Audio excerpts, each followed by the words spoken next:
Peluang biasanya diartikan sebagai kesempatan. Nah, dalam studi bio tahun 2010 didefinisikan sebagai suatu cara untuk menyatakan kesempatan terjadinya suatu peristiwa atau kejadian.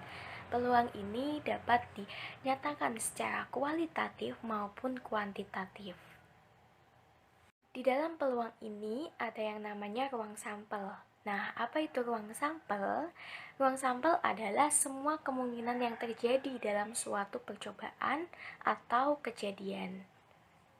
Suatu kejadian K dapat dihitung peluangnya melalui banyak anggota dari kejadian K itu sendiri dibagi dengan banyak anggota dari ruang sampelnya, di mana besar peluangnya itu dari 0 sampai 1. Jika peluang 0 berarti kejadian tersebut mustahil terjadi, dan jika peluang 1 berarti kejadian tersebut pasti terjadi.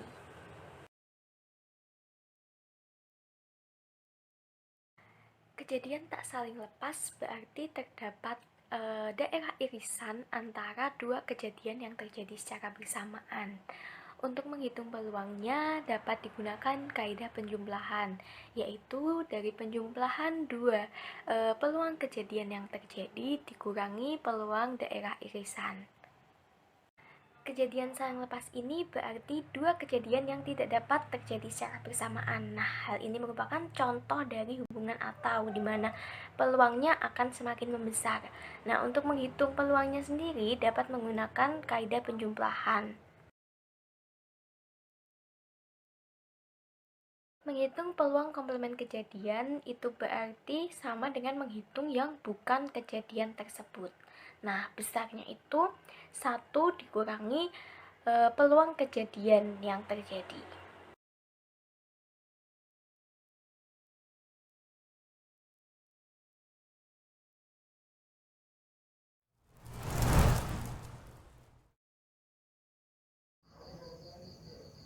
Permutasi adalah suatu susunan yang dibentuk oleh keseluruhan atau sebagian dari sekumpulan benda.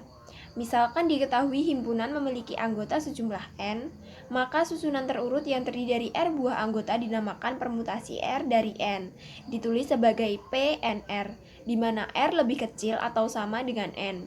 Sehingga permutasi dapat dirumuskan menjadi PNR sama dengan N faktorial per N minus R faktorial. Dan jika R sama dengan N, maka PNN sama dengan N faktorial karena 0 faktorial adalah sama dengan 1.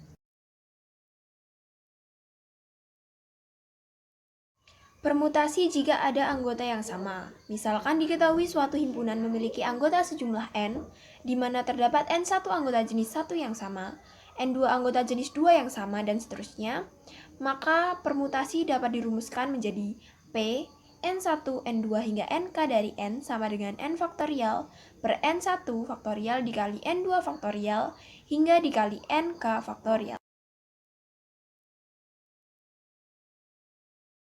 Jenis permutasi lain yaitu permutasi siklik, yaitu banyaknya permutasi N benda yang berbeda yang disusun dalam suatu lingkaran. Permutasi siklis dapat dirumuskan menjadi P siklis dari N sama dengan N-1 faktorial.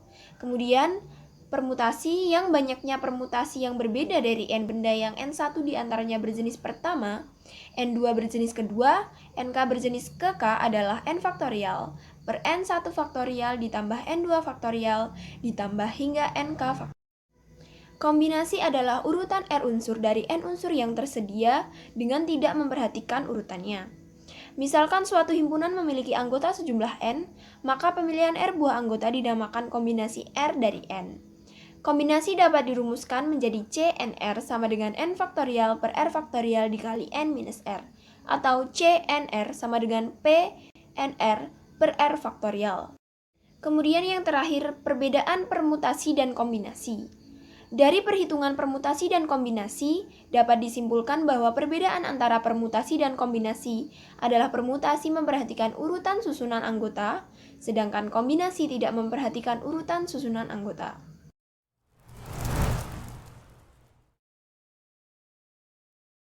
Selanjutnya yaitu fungsi distribusi diskrit. Nah, distribusi peluang diskrit adalah distribusi peluang terjadinya setiap nilai variabel random diskrit.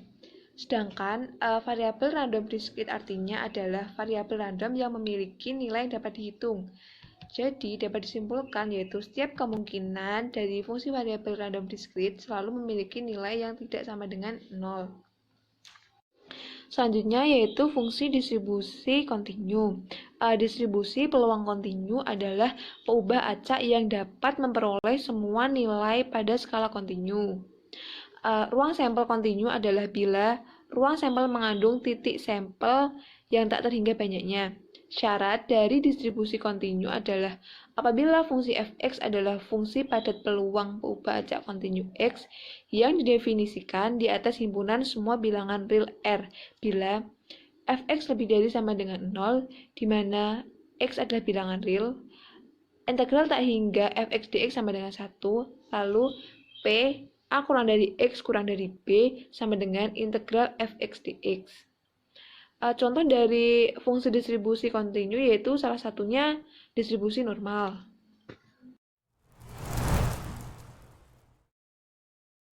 Untuk memahami distribusi binomial, terlebih dahulu kita harus tahu apa itu distribusi Bernoulli. Jadi, distribusi Bernoulli ini memiliki dua kemungkinan hasil, yaitu 0 ataupun 1.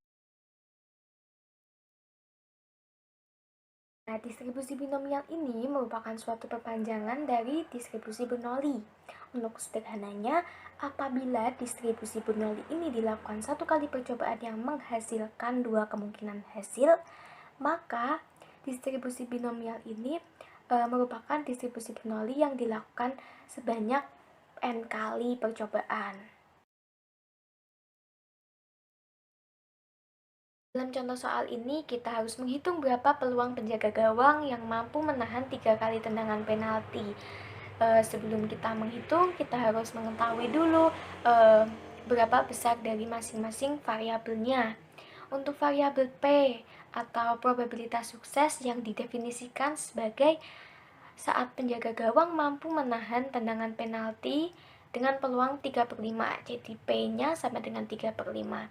Oleh karena itu, probabilitas gagalnya atau 1 min P sama dengan 2/5. Untuk variabel N sendiri yaitu jumlah percobaan sebesar 5 kali tendangan. Jadi N sama dengan 5. Dan untuk variabel K-nya yaitu jumlah probabilitas sukses di mana penjaga gawang ini mampu menahan 3 kali tendangan. Jadi K sama dengan 3. Kemudian dihitung melalui persamaan binomial, persamaan probabilitas binomial, dan didapatkan hasil sebagai berikut. Distribusi Poisson disebut juga distribusi peristiwa yang jarang terjadi. Distribusi Poisson adalah distribusi nilai-nilai bagi suatu variabel random x dari x discrete, yaitu banyaknya hasil percobaan yang terjadi dalam suatu interval waktu tertentu atau di suatu daerah tertentu. Banyaknya hasil percobaan yang terjadi dalam suatu interval waktu atau suatu daerah tertentu tidak bergantung pada banyaknya hasil percobaan yang terjadi pada interval waktu atau daerah lain yang terpisah. Kemudian probabilitas terjadinya hasil percobaan selama satu interval waktu yang singkat atau dalam besarnya daerah tersebut dan tidak bergantung pada banyaknya hasil percobaan yang terjadi di luar interval waktu atau daerah tersebut.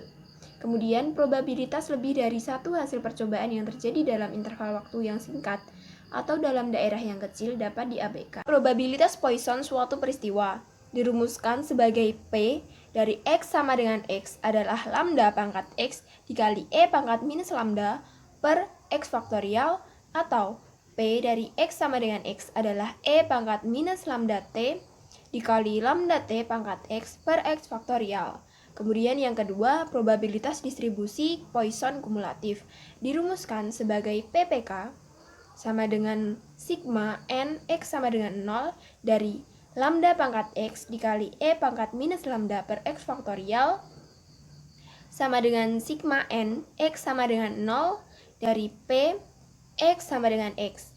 Sehingga PPK sama dengan P dari X sama dengan 0 ditambah P dari X sama dengan 1 ditambah P dari X sama dengan 2 ditambah hingga P dari X sama dengan N. Kemudian yang ketiga, distribusi Poisson sebagai pendekatan distribusi binomial. yaitu P dari X sama dengan X adalah NP pangkat X dikali E pangkat minus NP per X faktorial. Rata-rata dirumuskan sebagai E dari X sama dengan mu sama dengan lambda sama dengan N dikali P. Kemudian varians dirumuskan sebagai E dari X minus lambda kuadrat sama dengan sigma kuadrat sama dengan N dikali P. Kemudian simpangan baku yaitu sigma sama dengan akar dari lambda sama dengan akar dari N kali P.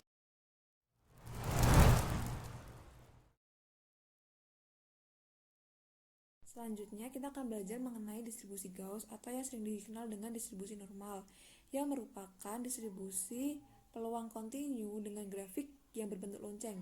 Nah, pada grafik tersebut, sebagai parameternya ada min atau rata-rata dan simpangan baku, di mana nilai rata-rata ini akan menunjukkan titik puncak dari grafik tersebut, sedangkan simpangan baku ini akan menentukan lebar penyebaran distribusi normal atau distribusi Gauss.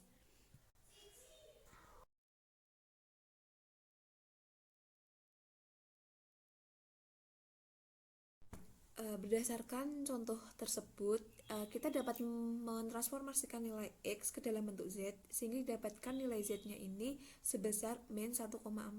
Setelah itu, kita dapat mencari nilai peluang saat Z ini kurang dari min 1,4. Nah, saat Z ini min 1,4 itu didapat hasilnya yaitu sebesar 0,4192. Nah, setelah itu kita dapat mencari peluang saat baterai berumur kurang dari 2,3 tahun, yaitu dengan cara nilai simpangan baku ini dikurangi dengan peluang saat Z ini kurang dari 1,4, sehingga didapatkan hasil bahwa baterai akan berumur kurang dari 2,3 tahun adalah 0,08.